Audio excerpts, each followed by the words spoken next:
Yo guys, what's happening? Today we're going to do a review video of my Audi A3. The Audi A3 S-Line 2007 8P dash 1 I think, or dash A. It's the Audi A3 Sportback. The 1.8 turbo. Standard is 160 brake.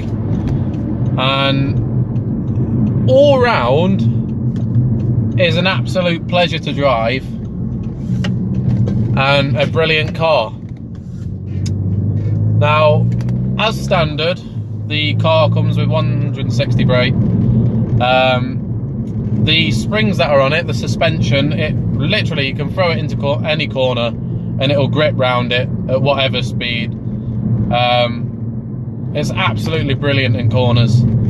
On the standard springs as well, you could not feel the bumps at all. The actual interior wise is absolutely brilliant. I couldn't have wanted anything really better. It doesn't come with a sat nav or anything like that, but the actual sound system in these S lines is the Bose sound system with built-in sub, and it's an absolutely incredible listening experience. It's the best audio equipment I've ever heard in a car, although obviously it's not stupidly loud, and it's very crisp as well. With my Corsa that I had before, I had the normal just massive sub in the back and just normal speakers, and a couple of times I blew the fuse on them, but most of the time it literally just rattled loads because it was a Corsa and it wasn't built like this kind of car. I think 9 speakers in this, or 11 speakers in this. And normally you only get about 6 in a normal car. So yeah, I had the other sub in the Corsa, and it was very good sub, but the actual speaker system was absolute shite. In this car, it literally puts the sound together so well. Basically an all-round good system. It's obviously just got the normal Audi concert thing in. I just ran a FM transmitter to it to play stuff on aux because it doesn't come with an aux. That is definitely a thing that you need to think about if you're going to have one of these cars. Seats are the S-Line full leather heated seats. Extremely comfy. Very nice. Especially with the heated seats because it's underneath your bum and up your back. So it's really comfortable when they're on, and they warm up very quickly as well. The fan on the car to defrost the windscreen's really good as well. So inside the cabin is a very good experience to have. It's very quiet for the outside. Obviously you'll hear the dump valve, which I'll talk about in a bit, on mine because mine's modified, but on the normal one it's very quiet. You couldn't hear it at all, and I've got a louder exhaust as well, so you won't hear that on the normal standard one. Now going to the outside, the lights, I'll go on to what's modified in a second. Yeah, the lights are really good.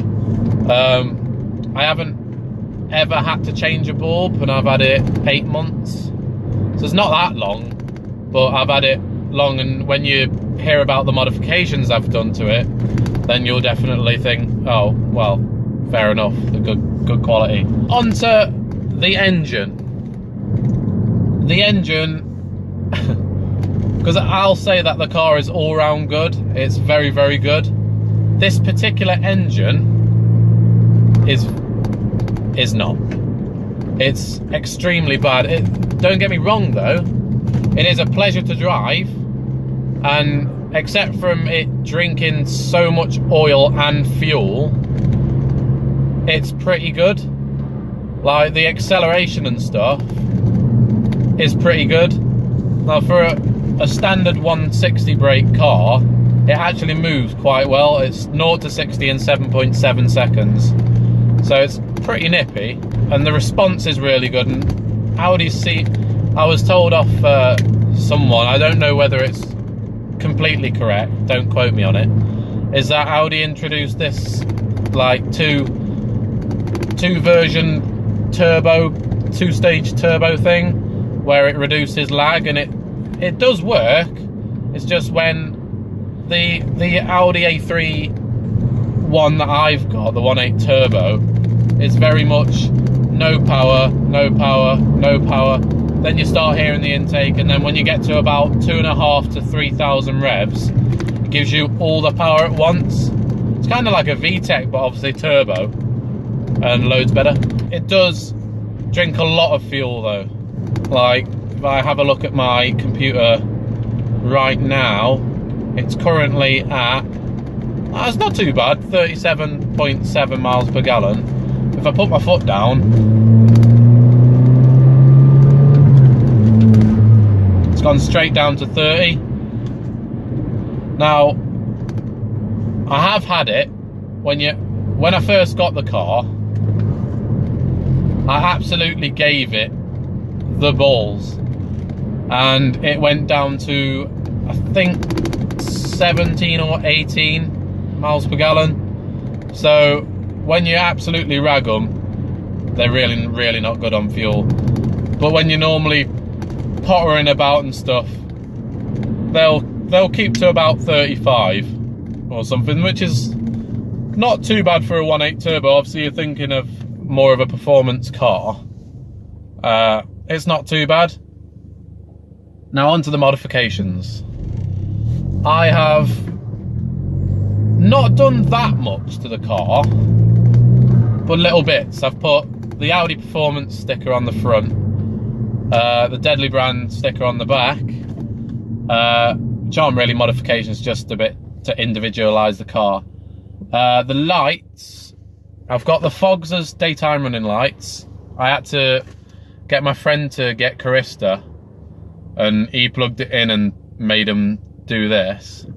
So the fogs are my daytime running lights, but most of the time I just put it on side lights. And then the side lights and the indicators stay on constantly. And then when my high beams are on, my fog lights go off. You can mess with the settings in VAGCOM and Carista, and it'll do all manner of different stuff. The indicators do work as well, guys. A couple of people did ask me when I was doing my old Modified Car Junkies meetups. They did ask, oh, do your indicators work as well? Because I don't want to be pulled over by the police. Yeah, they do work. I've been seen by so many police cars, it's unreal. None of them will pull you over, guys. None of them pulled me over anyway. You might get that one arsehole cop.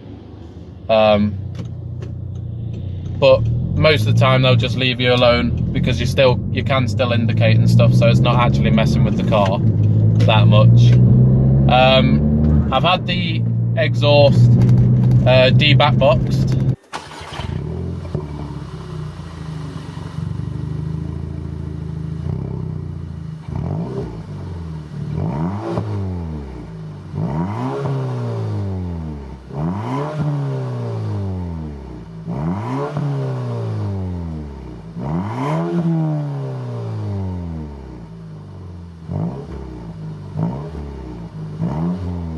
So back box delete, which is basically just a pipe and a tip on the end. Just gives it a bit more of a raspy noise, and it just makes the car all round sound loads better. Now on the front, I've had the Funk Motorsport air intake put on it. Now this seems to create a lot of noise for the car, and it does really sound good. It does sound really good. You can definitely hear it sucking in the air, but also when you let off, it goes like that, like a kind of flutter valve. So I'm not sure whether I'm pretty sure it's something to do with the wastegate noise off the turbo, obviously.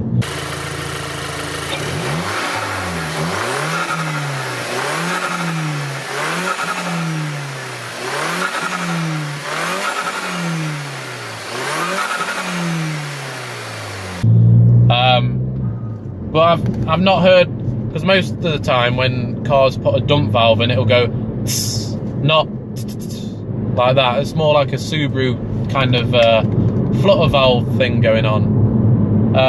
which does sound really good, to be fair. It's a beautiful looking car. And another mod that I did was just press plates. You can get them for like 20 quid off eBay or whatever. Good quality metal ones, and they just add an extra like dimension to your car.